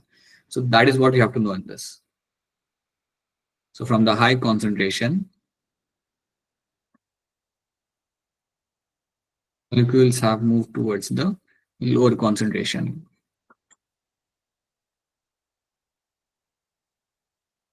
This is what you find happening in this. ठीक है, ये चीज आपको यहाँ पे होते हुए मिल जाएगी। From higher to lower concentration आपका मॉलिक्यूल्स का यहाँ पे आपका मूवमेंट आपके यहाँ पे हो रहा है, and this is going to be called as my facilitated diffusion. इसको हम बोलते हैं यहाँ पे एज अ फैसिलिटेटेड डिफ्यूजन। तो आपको यहाँ पे याद ये रखना है कि इसके अंदर आपको प्रोटीन चैनल चाहिए होगा, लेकिन टू मेक दिस हैपन कुछ मॉलिक्यूल्स होते हैं जो आपके खुद से ट्रैवल नहीं कर सकते, they need the protein channels, so using them they can get themselves transported. So ये आपको होते हुए आपके यहाँ पे मिल जाएगा। So you can see option B जो आपके यहाँ पे है, this is a picture of my facilitated diffusion. क्योंकि ये करने के दौरान आप हायर से लोअर पे जा रहे हो, और ये करने के लिए आपको यहाँ पे एटीपी का इन्वेस्टमेंट आपको यहाँ पे नहीं करना पड़ेगा। So this is going to be called as my facilitated diffusion.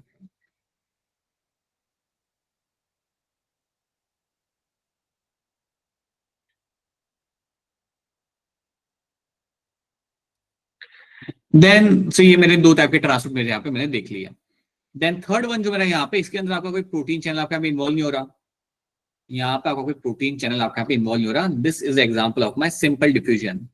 This is example of your simple diffusion.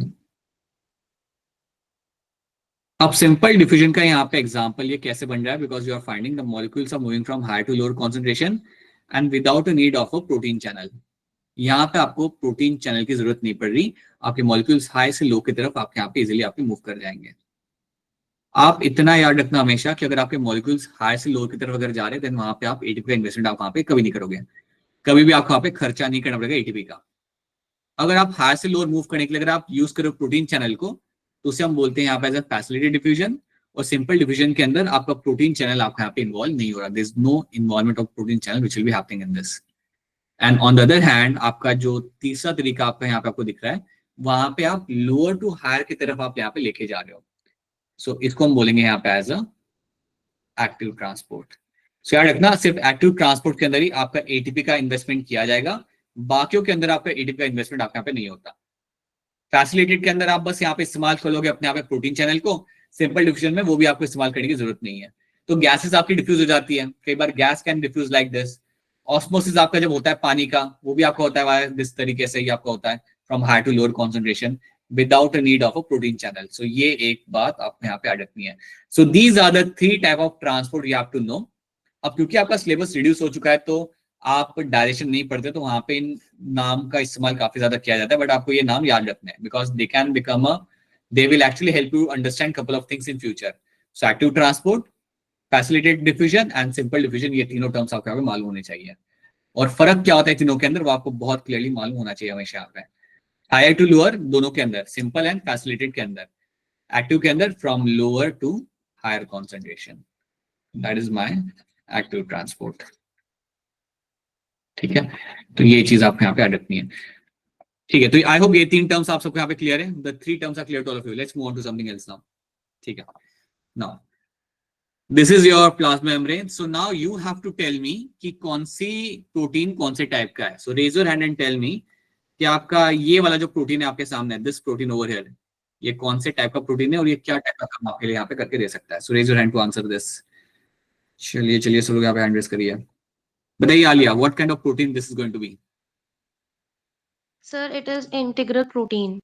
And ये क्या करने में मदद कर सकता है मेम्ब्रेन के अंदर? Sir, transport of material. Transfer material, transport Sometimes of can help to substance, transport material.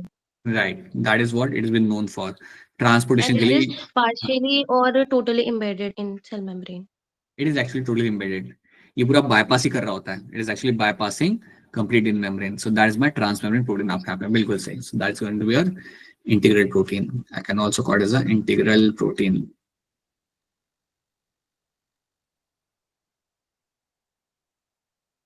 Then you have this protein यहाँ पे, ये भी आपके सामने यहाँ पे कुछ आपको प्रोटीन आपका लगा हुआ आपको यहाँ पे मिल जाए। सो अरीशा बताइए ये मेरा कौन सा प्रोटीन है और इसका tell me some about this Peripheral protein. protein, sir. Okay, now tell me Arisha something, अगर इस प्रोटीन के ऊपर मैं लगाता हूँ यहाँ पे मेरा एक शुगर मॉलिक्यूल, तो ये क्या बन जाएगा?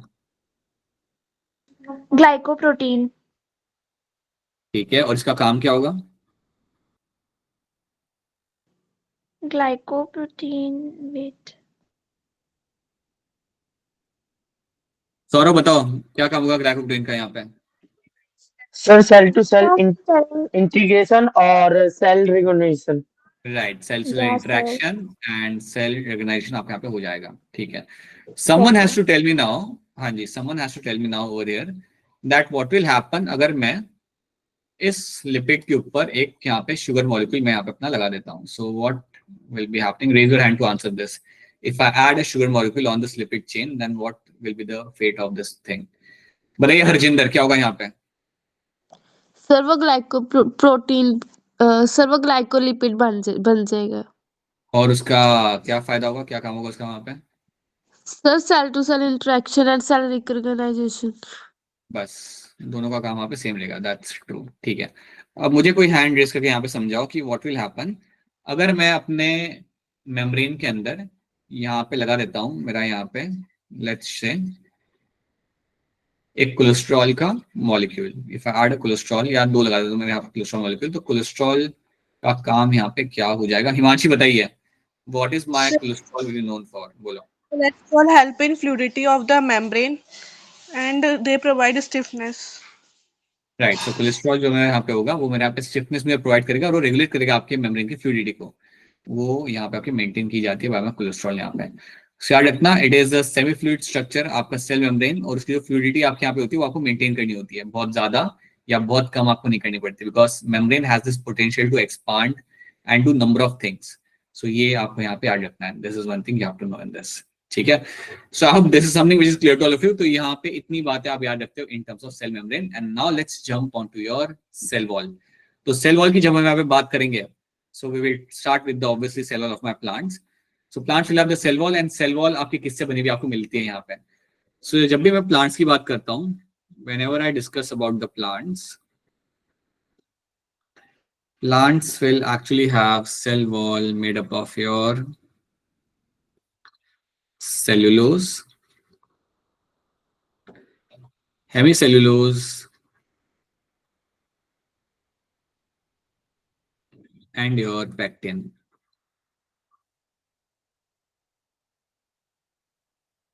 ये तीन चीजों से बनी हुई रहती है आपके generally cell wall. So that is what the cell wall is generally made up of my cellulose, hemicellulose and pectin से बनी हुई आपको यहाँ पे आपको मिल जाएगी सेल वॉल।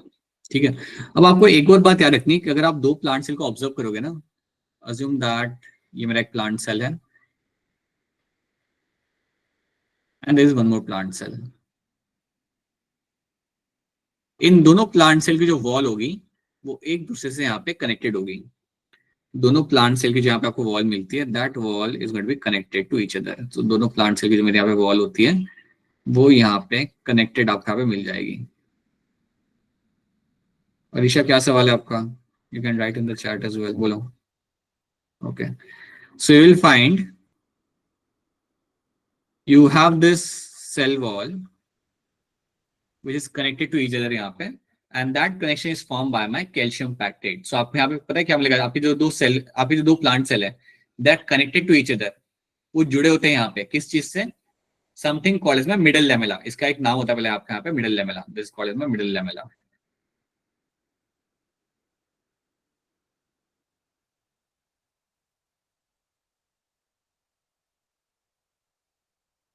ठीक है, दैट्स कॉल्ड मिडिल लेमेला. और आपको याद रखना ये बात कि मिडिल लेमेला आपको यहाँ मिलेगा सेंटर के अंदर, and this middle lamella is the one which is made of my calcium pectate. ये मेरा यहाँ पे कैल्शियम पैक्टेट यहाँ पे बना हुआ आपको मिल जाएगा. This is made of my calcium pectate.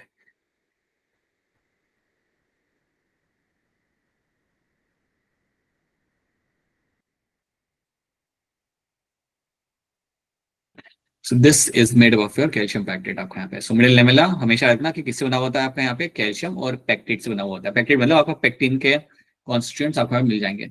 Small amount में आपको मैग्नीशियम यहाँ पे मिल सकता है, बट आपके सामने ये टर्म आपको याद आना चाहिए दैट कैल्शियम पैक्टेट से बना हुआ मेरा मिडिल लेमेला, और ये मेरे सेल वॉल को यहाँ पे जोड़ रहा होगा. So my plant cell wall are all connected to each other. वो सारे चिपके हुए होते हैं. कैसे चिपके हुए होते हैं? With the help of middle lamella. Let's have a look. So you can C over here, यहाँ पे आप देख सकते हो. तो आपको ये जो ऑरेंज कलर का जो बैंड आपको यहाँ पे दिख रहा है, दैट्स माय मिडिल लेमेला. सो आपके तीनों सेल यहाँ पे एक दूसरे के साथ यहाँ पे आपके अटैच्ड हैं. They are all connected to each other with help of the middle lamella. और आपसे पूछा जाएगा कि ये किससे बना हुआ है, देन आपका आंसर वहां पे आएगा कैल्शियम पैक्टेट से बना हुआ है वो. It is made up of calcium pectate all the time. Now let's come back. So when you see this cell wall, जो आपको सेल वॉल आपके यहाँ पे दिख रही है, देन यू कैन सी ये ट्रांसपेरेंट वाला पार्ट है आपका मिडिल लेमेला, जो हम ऑलरेडी यहाँ पे देख चुके हैं. ये बना होता है आपके यहाँ पे कैल्शियम पैक्टेट से.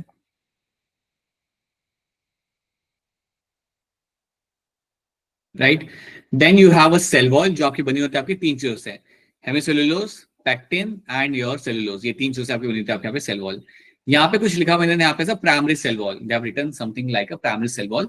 अब आप एक बात याद रखना, जब आपका प्लांट ग्रो कर रहा है, इनिशियल स्टेज पे है, तो वहां पे जो सेल वॉल बनी हुई आपको मिलेगी ना, that will be made up of my cellulose, hemicellulose and pectin. ये तीन चीजें बनी हुई आपको सेल वॉल आपको मिल जाती है. This is what my cell wall is made up of. लेकिन जब मेरा प्लांट काफी ओल्ड हो जाता है या काफी लाइक मैच्योर हो जाता है, देन उसके बाद सेल वॉल के अंदर आपको लिग्निन का कंपोजिशन आपको मिलने लगेगा. सेल वॉल के अंदर you will have a extra deposition of cellulose and lignin will happen. उसको हम वहां पे बोलते हैं as a secondary cell wall. So initially आपको जो सेल वॉल मिलती है प्लांट के, यंग प्लांट के अंदर, उसको हम बोलेंगे as a primary wall, and बाद में आपकी बनती है आपकी वहां पे सेकेंडरी वॉल. तो देखो आप यहाँ पे आपको क्या दिख रहा है, थोड़ा इस पिक्चर को ध्यान से देखना. So what you will find, ये जो ग्रीन कलर का स्ट्रक्चर आपको यहाँ पे दिख रहा है, that is a primary wall. Green colour की जो आपके आउटर लाइन आपको यहाँ पे दिख रही है, that's my primary wall. Primary wall is basically made up of my cellulose, hemicellulose and pectin.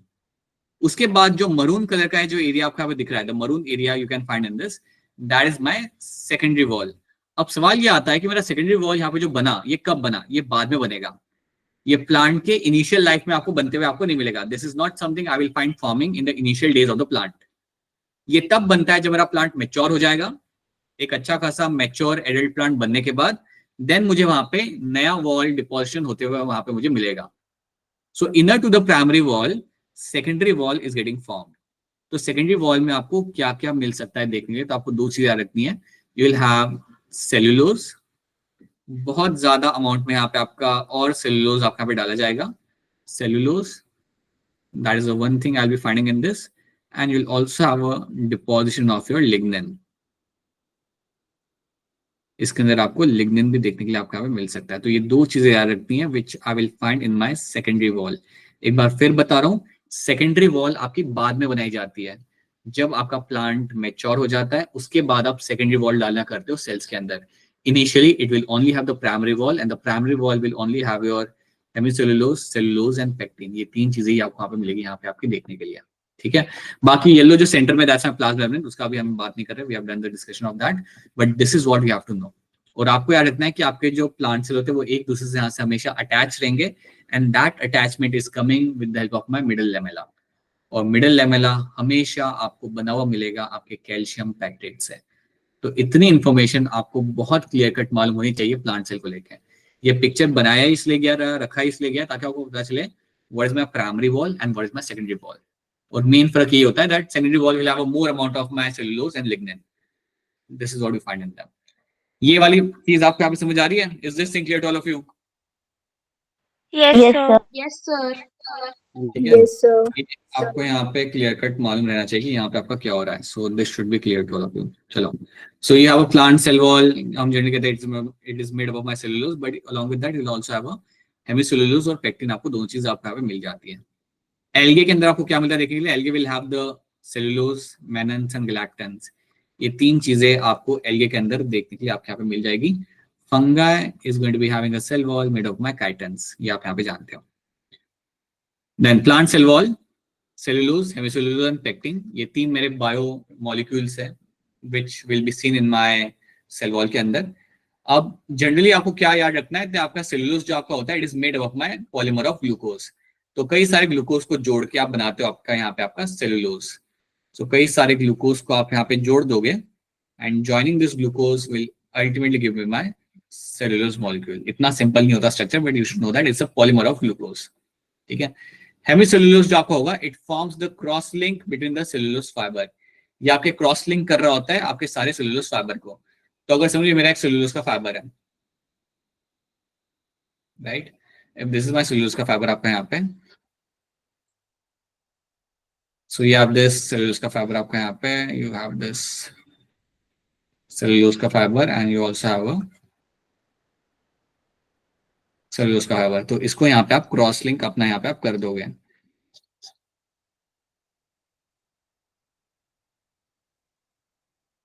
So do the adult plant will have both secondary and, yeah, बिल्कुल दोनों मिलेगी आपको वहाँ पे। प्राइमरी वॉल तो हमेशा ही रहेगी वहाँ पे, आपकी सेकेंडरी वॉल आपके यहाँ पे ऐड हो जाएगी।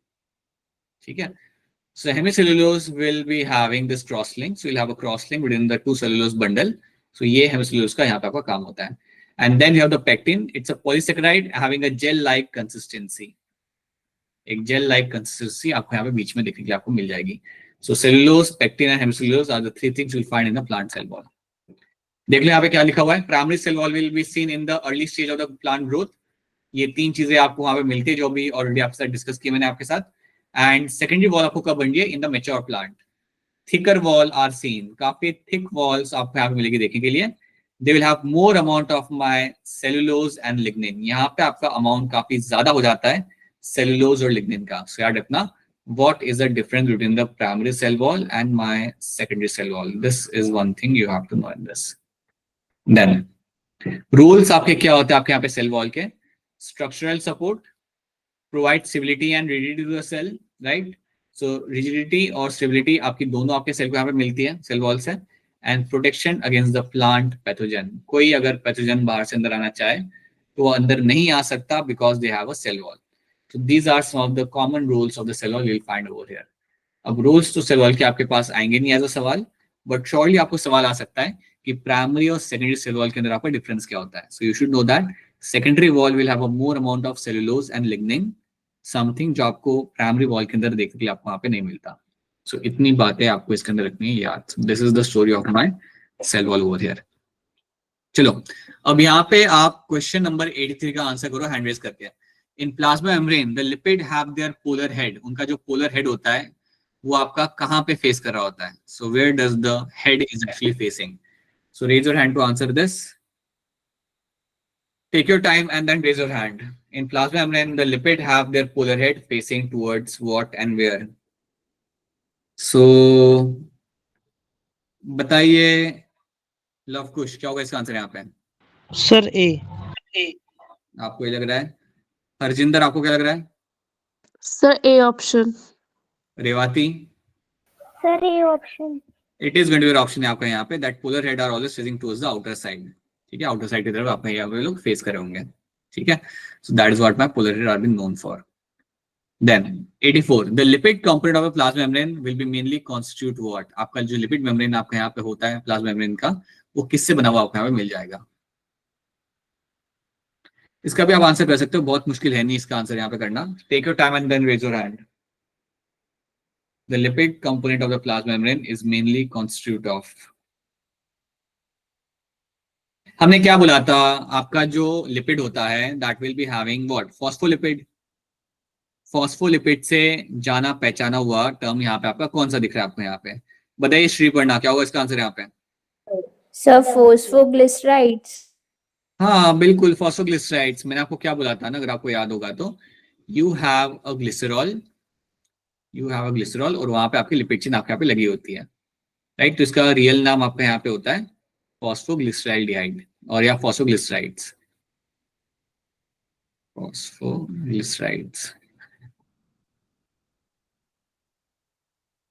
ठीक है?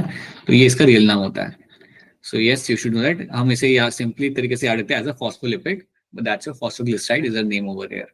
सो यस, ऑप्शन सी बनेगा आपके यहाँ पे correct answer. In which kind of transport the molecules will go against the concentration gradient? Take your time and then raise your hand. 96. In which kind of transport the molecules will go against the concentration gradient? आपके molecules यहाँ पे move करेंगे against your concentration gradient. Take your time and then raise your hand. बताइए love, क्या होगा इसका answer यहाँ पे? Sir active transport. Saurabh, Sir, active transport. Prabhjot. Sir, active transport. Prabhjot, ये करने के लिए आपको एनर्जी का खर्चा होगा या नहीं होगा? Sir, होगा. बिल्कुल होगा। दैट्स योर ऑप्शन बी आपके यहाँ पे सही आंसर आएगा। एक्टिव ट्रांसपोर्ट की मदद से आप यहाँ पे आप ट्रांसपोर्टेशन कर पाओगे। Then plasma membrane mainly consist of, तो प्लाज्मा मेम्ब्रेन को लेके यहाँ पे कुछ स्टेटमेंट्स लिख के रखे हुए इन लोगों ने। आप बताइए कौन सा स्टेटमेंट आपको यहाँ पे ज्यादा सही लग रहा है? What do you think happens to be a true statement over here? बताइए सलोनी, क्या होगा इसका आंसर यहाँ पे? Sir, option A. पढ़ना। Sir, option A. ये लग रहा है आपको यहाँ पे? ओके। परीक्षा, Sir, option B. Purva, Sir, option B. protein embedded in the phospholipid bilayer has to be the correct answer in this. बेटा प्रोटीन लगे होते हैं ना यहाँ पे, प्रोटीन लगे होते हैं आपके फॉस्फोलिपिड बायलेयर के अंदर। आप यहाँ पे जो ऑप्शन ए कह रहे हैं वो ये कह रहे हैं फॉस्फोलिपिड लगा हुआ है प्रोटीन के बायलेयर के अंदर, वैसा नहीं है। फॉस्फोलिपिड का बायलेयर है और उसके अंदर आपका वहां पे प्रोटीन लगा हुआ है, so that is why option B becomes the correct answer in this. ठीक है, चलो। A complex of ribosome attached to a single strand of RNA is known as, बहुत सारे राइबोसोम अगर मेरे सिंगल आरएनए के ऊपर जाके लग जाते हैं, if my multiple ribosomes go and attach to a single RNA, then that will be called as what? उसको हम वहां पे क्या बोलेंगे? राइट, दक्ष, क्या होगा इसका आंसर यहाँ पे? Sir, option A. And Aftab,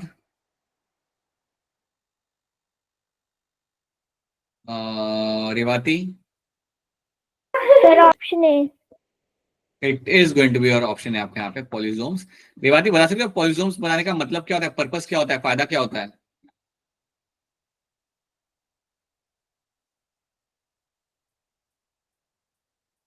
बताइए हरजिंदर, क्या फायदा होता है पॉलीजोम्स बनाने का?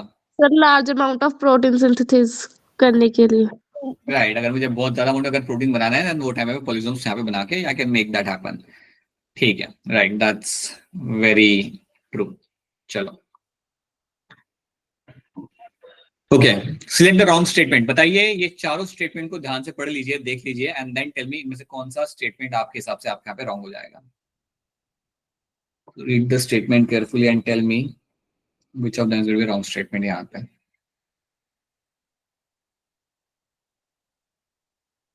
बताइए आफ्ताब,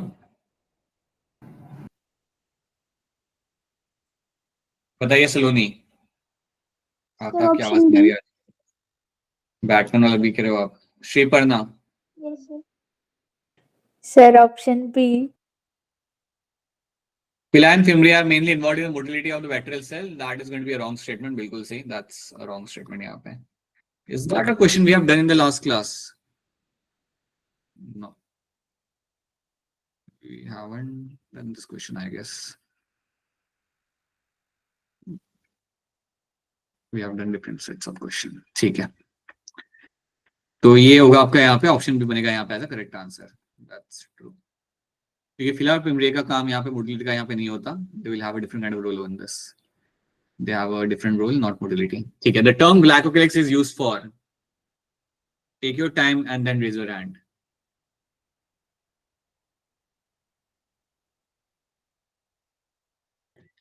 द टर्म ग्लाइकोकेलिक्स का इस्तेमाल यहाँ पे कब किया जाता है?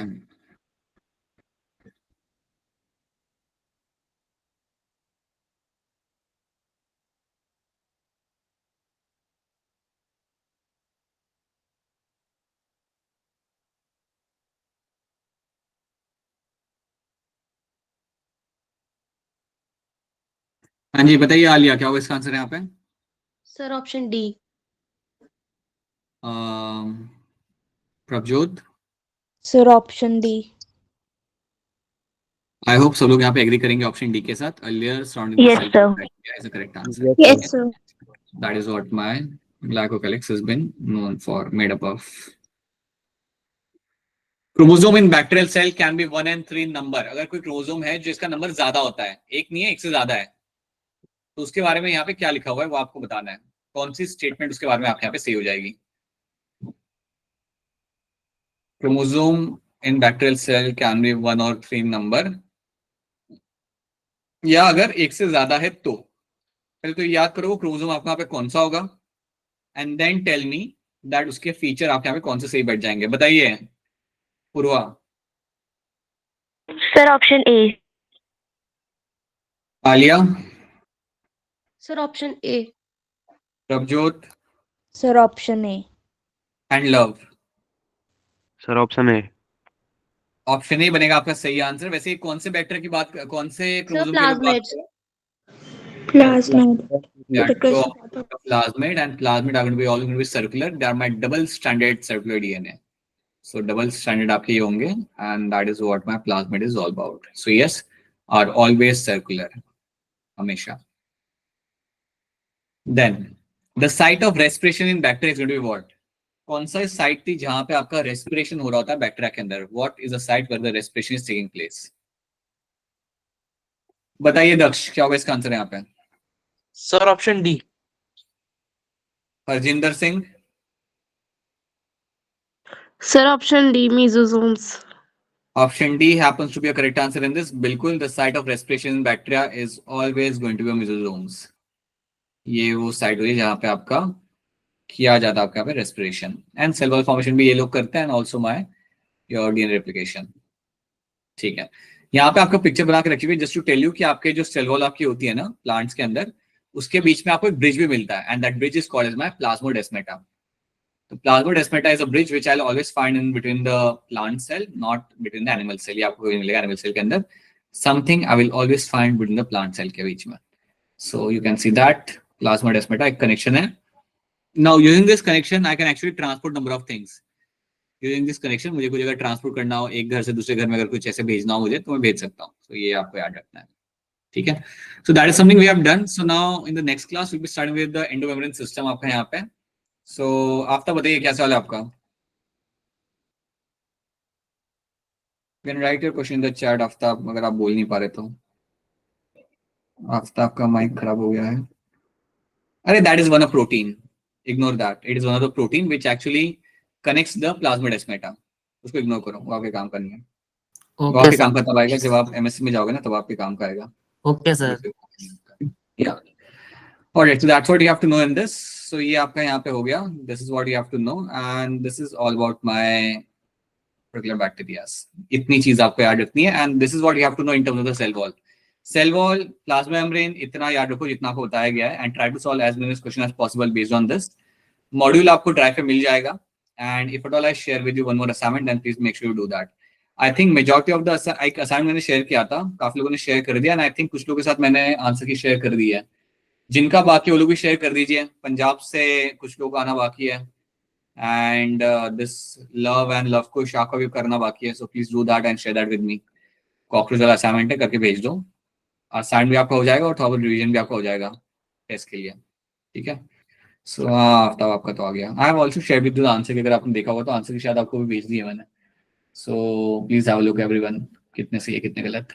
ठीक है, चलो let's wrap this up. So that is something we have done. Arisha बताइए क्या सवाल आपका, बोलिए. Sir, what is globular protein? Globular protein मतलब जो आपका protein. Okay, I will give the example. Now this is a term आपने ये पढ़ा होगा जब आप पढ़ रहे होंगे आपका यहाँ पे this one, your locomotion and movement. तो उसमें क्या होता है, the rounded protein you have, आपने एक्टिन पढ़ा है वहां पे, actin, have you seen the actin in the locomotion movement chapter के अंदर, एक्टिन देखा आपने, एक्टिन फिलामेंट? Yes, sir. हाँ, तो एक्टिन फिलामेंट अगर आपने देखा होगा तो it's a very long thread of filament you will get to see over there. ये बनता किससे है? ये बनता है आपका ग्लोबुलर प्रोटीन से। So you have a rounded protein which are called as my globular protein, and using this globular protein what will happen, आप इसको पॉलीमराइज कराते हो। पॉलीमराइज करना मतलब आपको इसको यहाँ पे जोड़ना, इसको आप यहाँ पे अपना जोड़ते हो, एंड जोड़ जोड़ के what you will do, you will make the actin, and that actin is called as my filamentous actin. So basically, Arisha, a rounded protein is called as my globular protein, and generally that protein undergoes a polymerization to make something. Okay, sir. All right, चलो, so that's what we have done. So इसका assignment आपको बाद में मिलेगा, पहले वाला assignment कर लो, submit करो। आई थिंक उसके आंसर की मैं आपके साथ रात को शेयर कर दूंगा, रात को या फिर कल सुबह, and then I will share the assignment based on this, ठीक है? So already well, that's it from my side. Make sure you read the NCERT, जो भी हमने यहाँ तक कराया उसका NCERT आप एक बार यहाँ पे देख लो, पढ़ लो ध्यान से, and मिलते हैं वापस से, we'll have a class again tomorrow. So let's go beyond this. ये जो हमने आज किया इसके थोड़ा आगे बढ़ाते क्लास को। So कल रिवीजन नहीं करेंगे, कल हम इसको ही आगे बढ़ाएंगे। So we'll read this thing carefully and we'll do more topics in this. That's the idea for the next class. ठीक है? चलो, let's wrap this up. We'll catch you again tomorrow at the same time. Sure.